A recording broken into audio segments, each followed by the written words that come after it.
माननीय अध्यक्षा महोदय, आज मैं सदन को एक कहानी सुनाना चाहता हूं। कहानी का शीर्षक है चौथी पास राजा।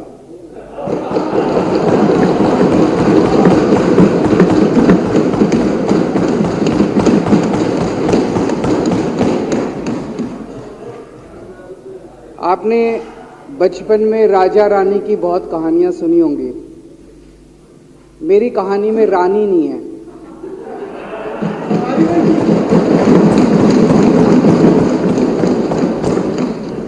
बस राजा है।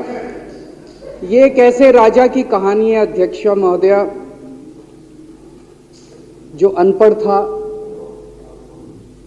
चौथी पास था, बेहद अहंकारी था, बहुत अहंकार था, बहुत ज्यादा,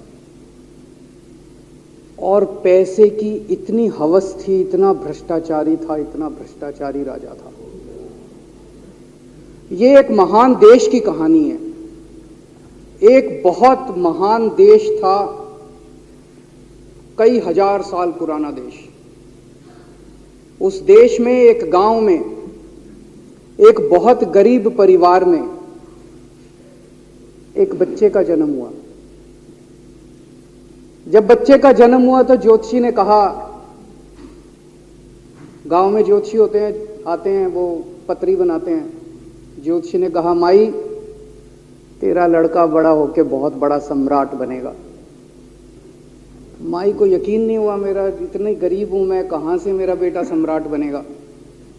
तो उसने कहा, नहीं, तेरे बेटे के ग्रह बताते हैं तेरा बेटा बहुत बड़ा सम्राट बनेगा।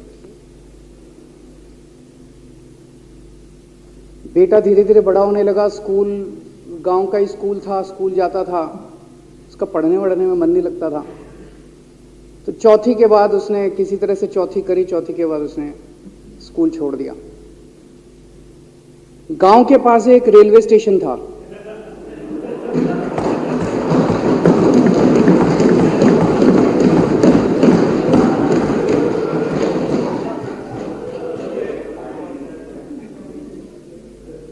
तो घर का खर्चा चलाने के लिए वो लड़का वहां स्टेशन पे चाय बेचता था। लड़के को भाषण देने का बड़ा शौक था। सारे गांव के लड़कों को इकट्ठा कर लेता, आसपास के गांव के भी इकट्ठा कर लेता, सामने वो खाट डाल लेता, उस पर चढ़ जाता और भाषण देता। धीरे धीरे आसपास के गांव के लड़के भी इकट्ठे हो गए। जिस भी चीज में भाषण देता, एक बार शुरू हो जाता तो बंद ही नहीं होता। अब ज्योतिषी ने कहा था, लड़का बड़ा हुआ, बड़ा होके एक दिन उस महान देश का वो राजा बन गया। पूरे देश में उसका नाम हो गया चौथी पास राजा। लोग उसको चौथी पास राजा कहते थे। अब उसे आता जाता कुछ था नहीं, पढ़ा लिखा था नहीं। अफसर आते, कुछ अंग्रेजी में चपर चपर करते, उसको समझ नहीं आता। अफसर जो मर्जी उससे साइन करा के ले जाते, जो मर्जी उससे साइन करा के ले जाते। अब वो कुछ पूछे अफसरों से तो उसे भी शर्म आती थी कि मैं पूछूंगा तो उनको लगेगा अनपढ़ आदमी है, पता चल जाएगा।